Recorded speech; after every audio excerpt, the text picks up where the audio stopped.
Factors affecting population density.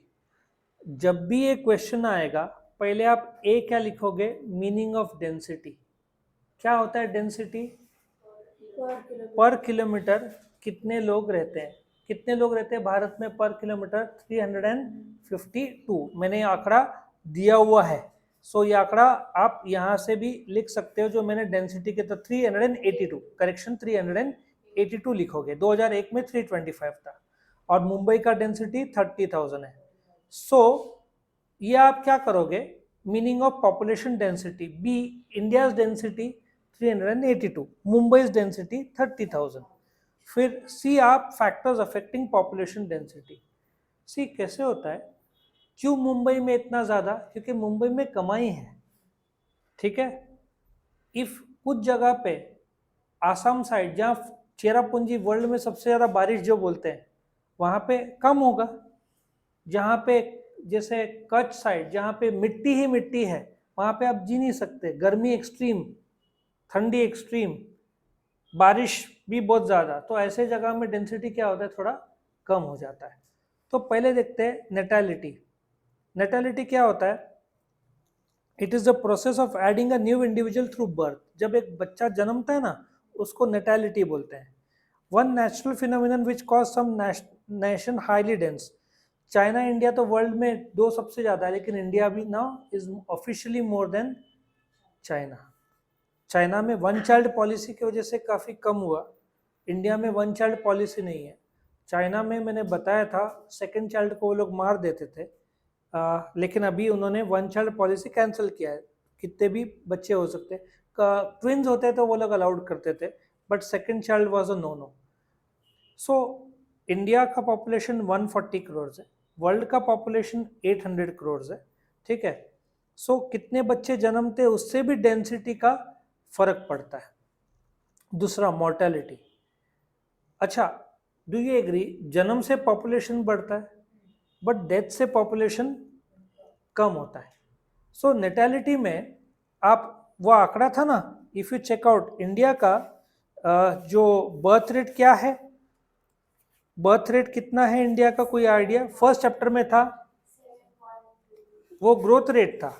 सो India का birth rate का first chapter में दिया हुआ था, 19 था, पेज नंबर 1.7 में आपको मिल जाएगा। इंडिया का बर्थ रेट कितना था? 19, और डेथ रेट कितना है? 7.3। डिफरेंस जो है वो आपको ग्रोथ पॉपुलेशन कराता है। और अभी जमाना में क्या बोलते हैं, बर्थ रेट भी लो हो रहा है इंडिया में और डेथ रेट भी लो हो रहा है। बहुत अच्छा मेडिकल सब आ गया है, तो दवाइयां भी आ गए हैं। तीसरा इमाइग्रेशन। इमाइग्रेशन में जब लोग परमानेंटली दूसरे देश में जाकर सेटल हो जाते हैं, we call that as immigration. Common sense है, इमाइग्रेशन में डेंसिटी बढ़ेगा क्या घटेगा? घटेगा, क्योंकि इंडिया का पॉपुलेशन बाहर जा रहा है और तुम बोलते हो जाते हैं 5 लाख के ऊपर का है। और पिछले कुछ ही महीने में अप्रैल से लेकर अब तक पाकिस्तान में 5.5-6 लाख लोग चले गए, वो भी स्किल्ड लेबर। इंडिया में भी एग्जिट होता है इमाइग्रेशन इंडिया। और क्लासिक केस बताता हूँ, भर भर के गुजराती जाते हैं अमेरिका, पंजाबीज जाते हैं कनाडा, साउथ इंडियंस जाते हैं दुबई, ऑस्ट्रेलिया में गुजराती पंजाबीज मिक्स जाते हैं, लंदन में पढ़ाई के लिए जाते हैं। सो एक ऐसा आंकड़ा बन गया है ना, और कुछ लोग जाकर वहीं पे सेटल भी हो जाते हैं, ठीक है। इमाइग्रेशन, इमाइग्रेशन क्या होता है? तुम, अब मेरा एक रिलेटिव का लड़का है, वो दुबई में जॉब करने गया, but that's a temporary phenomenon, after some years he might come back. तो इमाइग्रेशन में आप शिफ्ट हुए हो लेकिन परमानेंटली नहीं, या आपको कंपनी ने 1 साल के लिए अमेरिका भेजा है जॉब के लिए। अगेन मेरा दोस्त का एक पहचान का है, महिंद्रा एंड महिंद्रा कंपनी में वो काम करता है, उनको अमेरिका 1 साल या 2 साल के लिए भेजा गया। सो वो क्या आएगा, एमाइग्रेशन। एमाइग्रेशन 1 साल के लिए डेंसिटी कम होगा, लेकिन जब वापस आएंगे तो डेंसिटी वापस बढ़ जाएगा। यहाँ पे थोड़ा डेटा दिया है, तुम सिर्फ ये एग्जांपल ले सकते हो, पटेल अमेरिका, गुजरातीज इन साउथ अमेरिका, ठीक है। साउथ अफ्रीका में भी बहुत सारे गुजरातीज मिलेंगे। और एक और चीज है, इंडिया का केस बताता हूँ। बांग्लादेश को जब हमने आज़ाद कराया पाकिस्तान से। बांग्लादेश और वेस्ट बंगाल नजदीक है। If you check out, Bangladesh का नेशनल एंथम किसने लिखा?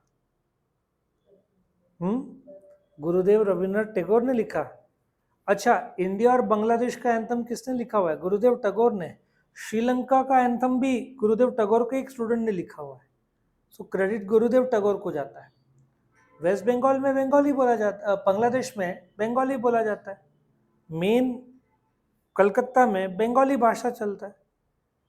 तो जो वेस्ट बंगाल है स्टेट में, कई बार इल्ज़ाम भी लगा है कि बांग्लादेश के बहुत सारे इलीगल इमाइग्रेंट्स आकर यहाँ पे सेटल हो गए। आया समझ में? तो इसलिए गवर्नमेंट ने बोल दिया है आधार कार्ड के अलावा जो लोग हैं, अब जो लोग इंडिया में रह गए तो अभी गवर्नमेंट डिसाइड करेगा आगे उनका क्या करना है। लेकिन इलीगल इमाइग्रेंट्स आ जाते हैं, उनको खिलाएगा पिलाएगा कौन? बहुत सारे लोग जिनके पास क्वालिफिकेशन नहीं था, अमेरिका में भी इलीगल इमाइग्रेंट्स है, वाया क्यूबा जाते थे समुद्र के रास्ते से। ऐसे भी हुआ, लोग प्लेन में अफगानिस्तान से कैसे उड़ के गए थे देखा था? एरोप्लेन के टायर में पकड़ के, अब जो है पंख में बैठ के मरे भी कुछ लोग, गिरे भी, लेकिन कोई चारा नहीं था। तो इलीगल इमाइग्रेंट्स अमेरिका में भी है, कुछ लोग अरेस्ट होते हैं, लेकिन क्यूबा और मेक्सिको से बहुत लोग जाते हैं इलीगली। वो बोलते ना वाया समुद्र के रास्ते से, तो तुम्हारे पास इलीगल लोग रहते हैं, पैसा खिलाया तो लोग ट्रांसफर करवा देते फिर आगे। लेकिन तुम इलीगली पहुंच गए तो ना तुम्हारा कोई सोशल सिक्योरिटी कार्ड बनेगा, तुम खुद पे जो भी करोगे। फिर पॉलिटिकल, अभी यूक्रेन का लाइव एग्जांपल ले लो। रेफ्यूजीज इन वेस्ट बंगाल बढ़े हैं, मानते बांग्लादेश का, लेकिन अभी का एग्जांपल ले लो। यूक्रेन रशिया के वॉर में यूक्रेन के बहुत सारे लोग, लड़ाई तो मिलिट्री करेंगे, आम नागरिक को ट्रेनिंग नहीं रहता है, तो वो बंदूक कैसे चलाएगा? सो बहुत सारे यूक्रेन के जो लोग भागे हैं, कुछ लोग फ्रांस ने स्वीकारा है, कुछ लोग यूरोप ने स्वीकारा है, कुछ अमेरिका ने स्वीकारा है। तो पॉलिटिकल कारण से भी लोगों को शिफ्ट करना पड़ता है। नॉर्थ कोरिया से भी कुछ लोग भागे हैं, कुछ लोग सऊदी अरेबिया से अलग हुए हैं, ईरान से कुछ लोग चले गए हैं। ईरान में वर्ल्ड में सबसे ज़्यादा फांसी की सज़ा कहाँ पे होता है? ईरान में, सऊदी अरेबिया में। बीच में एक जगह अजीब उसको सज़ा हुई, उसने गवर्नमेंट के खिलाफ कुछ बोला तो उसको बहुत सालों की सज़ा हो गई। तुम गवर्नमेंट के खिलाफ लिख भी नहीं सकते। अभी ये साल शायद सऊदी अरेबिया में पहली बार सऊदी अरेबिया की हिस्ट्री में वुमेन को ड्राइविंग का अधिकार दिया। मतलब 2022 से लेकर पहले सऊदी अरेबिया में औरत ड्राइव भी नहीं कर सकती थी। दुबई जैसे वैसे 7 स्टेट्स है, वो कंट्री बोल सकते हैं, 7 union of United Arab Emirates का एक हिस्सा, वहाँ पे अनमैरिड कपल्स होटल में भी नहीं रुक सकते थे। अब भी उन्होंने जब जाना कि वर्ल्ड ओपन अप हो रहा है, सो अभी अलाउड किया। अभी भी कुछ देश में, अरे इंडिया में भी कुछ होटल्स में एब्सोल्युटली अलाउड नहीं है। ये तो ओयो का नाम बदनाम हो गया है, बट अभी क्या लोग बोलते हैं अनमैरिड कपल्स आर अलाउड, लेकिन कुछ लोग बोलते हैं with in the same state या सिटी आप त्र्यंबकेश्वर जाओगे, ठीक है, कपल जाने दो कोई भी, वो लोग पूछेंगे आप नासिक के रहते हो तो आप रुक नहीं सकते इधर, वहां पे भी आपको आसानी से होटल में रुकने देंगे। वो लोग बोलेंगे क्यों रुकना है, आप नासिक में रहते हो ना 20-25 किलोमीटर दूर। तो अब मेरा फ्रेंड आया था गुजरात से, उसके आधार कार्ड पे हम रुक पाए। हम लोग ने सोचा सवेरे अगले ब्रह्मगिरी जाएंगे, रुकना था वहां पे, तो मेरे आधार कार्ड पे तो उन्होंने बोल दिया आप नहीं रुक सकते, आप नासिक के, स्ट्रेट अवे नो बोल दी। देन उसका आधार कार्ड दोस्त का था गुजरात का, वो डॉक्टर एमबीबीएस है, तो उसके आधार कार्ड पे हम लोग रुक पाए। फिर नेक्स्ट डे हम फिर ब्रह्मगिरी इसके लिए गए थे। सो बोलते हैं ना पॉलिटिकल कारण के हिसाब से भी रेफ्यूजीज, अगेन लोग दोहा कतार क्यों जाते हैं? दुबई, वहाँ दुबई में तो इनकम टैक्स नहीं है, बहुत सारे इंडियंस जाते हैं दोहा कतार। शारजा में बहुत सारे इंडियंस है, अबू धाबी में है, यूनाइटेड अरब एमिरेट्स में है, ठीक है। और बर्थ रेट फ्रांस में ज़्यादा फैमिली ज़्यादा बच्चे हुए तो टैक्स इंसेंटिव्स है, जापान लोग तो छुट्टियां देता है, भाई बच्चे पैदा करो, कम हो रहा है। जापान में रिवर्स हो रहा है पॉपुलेशन, बूढ़े लोग वर्ल्ड में सबसे ज्यादा। जापान का देश सोच रहा है कैसे होगा, पॉपुलेशन का नेगेटिव ग्रोथ है। नेगेटिव ग्रोथ मीन्स पॉपुलेशन कम हो रहा है, तो देश का आगे चलकर चलाएगा कौन? तो इसलिए वहां पे इंसेंटिव सब देना शुरू कर दिया। चाइना का वन चाइल्ड पॉलिसी था, लेकिन अभी उन्होंने वन चाइल्ड पॉलिसी कैंसिल कर दिया। सो कुछ देश में बोलते ना बेनिफिट्स रहता है, क्वालिटी ऑफ लाइफ रहता है, तो लोग वहाँ पे जाना पसंद करते हैं। फिर एनवायरमेंटल फैक्टर्स, एनवायरमेंटल फैक्टर्स में क्या देखते हैं आप? टेरेन देखते हैं कि वहाँ पे फ्लडिंग का तो चांस नहीं, कोल्हापुर साइड में फ्लडिंग हुआ था, ठीक है, फ्लड्स इन कोल्हापुर। नासिक में एक जगह है सुयोजित गार्डन, उस आज से बहुत साल पहले उस जगह की कीमत थी 45 लैक्स। बहुत फेमस एरिया है Suyojit Garden, it's residential building. Floods आया तो फर्स्ट फ्लोर तक पानी, फ्लड्स वापस गया, रेट हो गया 25 लाख। सो नदी के बहुत नजदीक भी कीमत बहुत ज्यादा रहता है, लेकिन जब देखते फ्लडिंग हो रहा है देन कीमत कम होता है। तो लोग टेरेन भी देखते हैं। आप पहाड़ी एरिया में थोड़ा डिफिकल्ट होता है, क्योंकि आपको सब्जी किराना कहाँ से मिलेगा? तो आप ऐसे जगह देखते हो कि जहाँ पे क्लाइमेट भी न्यूट्रल हो, आगे क्लाइमेट भी आएगा, ये सब भी आप देखते हैं। सो टेरेन इज प्लेन एरिया में डेंसिटी ज़्यादा रहेगा, पहाड़ी में कम रहेगा, क्योंकि हिमालय में तो बर्फ़ जमता है। आया समझ में? तो फिर ट्रांसपोर्ट, क्यों गुजरात महाराष्ट्र में लोग ज़्यादा आते हैं? ट्रांसपोर्ट अच्छा है, इंफ्रास्ट्रक्चर अच्छा है, सेफ है, ठीक है। फिर नेक्स्ट क्लाइमेट देखा जाता है। अगेन मैं आपको बताता हूँ, कुछ लोग बहुत ज़्यादा ठंड सह नहीं सकते, वो लोग नॉर्थ साइड तो रुक ही नहीं पाएंगे। कुछ लोग बहुत ज़्यादा गर्मी सह नहीं सकते, चेन्नई में तो उनकी हालत ख़राब हो जाएगी। नागपुर में, गुजरात साइड बहुत गर्म है। क्यों नासिक लोग प्रेफर करते हैं? न्यूट्रल क्लाइमेट है, ना एक्सट्रीम ना मॉडरेट टाइप क्लाइमेट है। जहाँ पे चिपचिपा पसीना, मुंबई समुद्र किनारा, तो बोलते ना कुछ लोग के बॉडी जिसको एस्थमा रहता है, एस्थमा के लिए कुछ क्लाइमेटिक धूल जहाँ रहेगा वहाँ पे वो लोग, राजस्थान साइड तो रहना ही मुश्किल हो जावे, तो लोग सिलेक्टेड एरिया में फिर रुकते हैं। बॉडी भी देखना पड़ता है, कभी कभार कुछ लोग का बॉडी नहीं झेल पाते वो क्लाइमेट, एक्सट्रीम ठंड कुछ लोग नहीं झेल पाते, तो उनको फिर जगह चेंज करना पड़ता है। कुछ मेरे पहचान के हैं, सक्सेसफुल करियर बन रहा था, लेकिन जगह इतना डिफिकल्ट रहा तो उनको जॉब चेंज करना पड़ा, क्योंकि एरिया में तुम रह ही नहीं सकते तो क्या करें? आप अहमदाबाद जाओ, गर्मी से पागल हो जाओ। नागपुर, अहमदाबाद, वडोदरा, मेरी जो सगी बहन रहती है, बहुत एक्सट्रीम गर्मी होती है। आप गर्मी में आपका फुल टाइम एसी चालू रहता है, फिर भी आपको, आप घर के बाहर निकल ही ना पाओ, बहुत गर्मी। सो क्लाइमेट भी देखकर आप जगह चुनते हो। मिट्टी भी देखकर, आप कलकत्ता साइड जाओगे ना, वेस्ट बंगाल, मिट्टी लाल होने लगती है। वहाँ का क्लाइमेटिक अलग है, मिट्टी अलग है, यहाँ का मिट्टी अलग है। आप गांव टू गांव मिट्टी चेंज होता है, ठीक है ना। अगेन सॉइल, अब आप बोलोगे सॉइल क्यों? क्योंकि जहाँ नदी किनारा है वहाँ पे आप फसल उगाओगे, वो भी तो लगता है, ठीक है। आप बाहर से कितना मिट्टी ला पाओगे? तो जो एरिया का नेचुरल, अच्छा मिट्टी में पत्थर ज़्यादा है, अगेन तुम कैसे फार्मिंग करोगे? सब देखना पड़ता है। फिर वाटर बॉडीज, चुटपुट पानी। अब सब इंडिया में सबसे ज़्यादा डैम्स कहाँ पे है? महाराष्ट्र। भारत में 5,500 डैम्स है, महाराष्ट्र में ही 1,500 है। पूरा वैतरना सब मुंबई का डैम, इगतपुरी के डैम से ही जाता है सब। महाराष्ट्र में भी आपको दुनिया भर के डैम्स इगतपुरी में मिलेंगे। भावली डैम गए हो कभी? बहुत सुंदर जगह है, मेजरली पानी मुंबई में जाता है। सो जहाँ पे डैम्स है वहाँ पे जाओगे तो प्याज उगता हुआ मिलेगा, ठीक है ना, गऊ चावल, जो क्लाइमेट वाटर बॉडीज है वहाँ पे वैसा सपोर्ट मिलता है। और वाटर बॉडीज रहेंगे तो लोग सेटल होते ही, क्योंकि पानी रहा तो अनाज भी मिल जाएगा फसल के तहत। फिर मिनरल रिसोर्सेस, अभी अगेन वो है ना, कोयला, गोवा, झारखंड, ठीक है। और आपको मछली चाहिए तो कोकन साइड, नारियल के पेड़ चाहिए तो कोकन साइड, आपको डिसाइड करना है।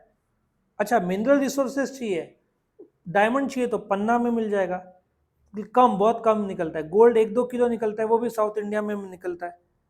उस पर कोई पिक्चर भी बनी KGF। इंडिया में गोल्ड नहीं निकलता, बहुत कम। तो मिनरल रिसोर्सेज चाहिए। आप टाटा स्टील कहाँ, बोकारो जा, और कहाँ पे टाटा स्टील, जमशेदपुर। स्टील के लिए जो आयरन ओर चाहिए वो एरिया में मिलता है। सो आपको चेक भी करना पड़ेगा मिनरल्स कहाँ मिलता है, बहुत सारे कंपनीज वहाँ पे सेटल हो जाते हैं, ठीक है। उसके बाद सोसाइटल, सोसाइटी कैसा है, अगेन आप देखोगे हमारा ट्रेडिशनल में मध्य प्रदेश अभी भी थोड़ा ट्रेडिशनल ख्यालात का है, जबकि मुंबई बहुत ज़्यादा मॉडर्न है। सो अगेन कश्मीर का विचारधारा है, नॉर्थ का और साउथ का विचारधारा में भी फर्क आता है। तो आपको वो भी चुनना है, सोसाइटी कैसा टाइप का चाहिए आपको। आपको बोलते ना राजस्थान, मध्य प्रदेश थोड़ा ट्रेडिशनल, एकदम मॉडर्न थिंकिंग नहीं मिलेगा आपको। एक बोलते ना traditional. Again Konkan side, Maharashtra में भी कोकन साइड जाओगे, वहाँ पे एक बीच में मैंने पढ़ा था, बहुत बढ़िया था, दारू यहाँ पे पीना तो इस बीच में मत, बहुत बढ़िया लिखा था। बोल रहे थे ना जो हल्ला करते हैं उन लोग के लिए बहुत बढ़िया वायरल था। आप गोवा में जाओगे, आपको ऐसा कुछ, सब तुम नहीं रहते वैसे, तो वहाँ पे आपको बीच में ऐसा कुछ लिखा नहीं रहेगा, ठीक है। तो सोसाइटी में आपको एकदम मॉडर्न चाहिए सोसाइटी, तो गोवा चले जाओ, मुंबई चले जाओ। पार्टी लाइफ चाहिए तो बैंगलोर चले जाओ, पूना चले जाओ, मुंबई चले जाओ। कुछ लोग नाइट रात के कीड़े रहते ना, पार्टी वार्टी बहुत शौक रहता है, उन लोग के लिए मुंबई, पूना, बैंगलोर, हैदराबाद हैपनिंग सिटीज है। और जिन हम लोग को जिनको शांति चाहिए, साउथ गोवा, वहाँ पे पार्टी तो नहीं, मस्त शांत और स्थिर समुद्र को देखते रहो। तुमको धाम धूम चाहिए, नॉर्थ गोवा चले जाओ, वहाँ पे बीचेस है ना नॉर्थ गोवा में, सब पार्टी कल्चर नॉर्थ गोवा में मिलेगा, साउथ गोवा शांत मिलेगा। फिर आपको टेक्नोलॉजिकल चाहिए तो बैंगलोर, पुणे, हैदराबाद, ये सब जगह टेक्नोलॉजिकल सिटीज है। चेन्नई, वो आपका आईटी का है तो आप नासिक में रुकोगे, नासिक भी टेक्निकल आईटी के लिए आगे, लेकिन मेन है बैंगलोर, पूना, हैदराबाद, वहाँ चले जाओ। ट्रांसपोर्ट हिमालय साइड ट्रांसपोर्ट कम रहेगा, बाकी जगह तो मिल ही जाता है, लेकिन अगेन महाराष्ट्र, गुजरात, ये सब जगह ट्रांसपोर्ट आपको अच्छा मिलेगा। इकोनॉमिकल, सस्ते में रहना है तो अगेन आपको जगह चेंज करना पड़ेगा। कलकत्ता सस्ता है, हैदराबाद बहुत महंगा है, बेंगलोर बहुत महंगा है, पूना महंगा है, नासिक सस्ता है, मुंबई महंगा है। सो आपको कहाँ सस्ते में रहना है वो भी आपको जगह चुनना पड़ेगा। आप मुंबई चले जाओगे, मुंबई में NMIMS सुना ना, NMIMS, BBA plus law, 2.5 lakh रुपया कॉलेज का साल का फीस, 5 लाख रुपया हॉस्टल, 7.5 लाख तो बेसिक आपका कॉस्ट, बाकी जो आपके पार्टी ये सब मिलाकर 10 लाख रुपया का खर्चा 1 साल का। आप वही नासिक में BBA करो, 50,000 में आपका BBA हो जाए। तो फर्क देखो आपको कहाँ रहना है उस हिसाब से। इसलिए कई लोग पूना मुंबई नहीं चुनते, क्योंकि कॉस्ट ऑफ लिविंग बहुत महंगा पड़ता है। आपको खाना रहने में 10,000 उड़ जाएगा पूना मुंबई में, बहुत महंगा है, ठीक है। फिर इंडस्ट्रीज, आपको इंडस्ट्रीज चाहिए, महाराष्ट्र, गुजरात, तमिलनाडु, 20% इलेक्ट्रॉनिक्स तमिलनाडु में। ऑटोमोबाइल आपको मुंबई, आपका महाराष्ट्र, गुजरात, गुड़गांव साइड ही मेन, ये बेल्ट है, वेस्टर्न जो एक पट्टा है ना आपका, गुड़गांव साइड, हरियाणा साइड, एक आपका महाराष्ट्र, गुजरात और साउथ का साइड, 4-5 स्टेट से जो पूरा डोमिनेट करते हैं ऑटोमोबाइल। इलेक्ट्रॉनिक्स तमिलनाडु डोमिनेट करता है, सॉफ्टवेयर बैंगलोर, हैदराबाद ये डोमिनेट करता है। तो आपको इंडस्ट्री चाहिए तो आपको महाराष्ट्र, गुजरात ये सब जगह जाना पड़ेगा। लीगल चाहिए, लीगल तो सब जगह मिल जाता है अगेन। और अर्बनाइजेशन, शहर में आना है, 66% लोग गांव में रहते हैं, 34% शहर में रहते हैं। आपका चॉइस, आपको जैसे आमिर खान का कोई तो कजिन है, कोई तो पिक्चर थी, वो चला गया गांव में कोई तो जगह पे, सो वो उनको बोलते ना कुछ तो बीमारी डिटेक्ट हुआ था, मतलब शहरी से दूर जाके कुछ लोग फिर रिटायरमेंट के बाद गांव में जाना प्रेफर करते हैं कि नेचुरल में पूरा लाइफ जिए। तो अगेन अर्बनाइजेशन के हिसाब से भी आपको फर्क पड़ता है। तो ये था आपका जो क्वेश्चन था, पूरा डिटेल बता दिया, फैक्टर्स अफेक्टिंग पॉपुलेशन डेंसिटी, तो ये खत्म होता है।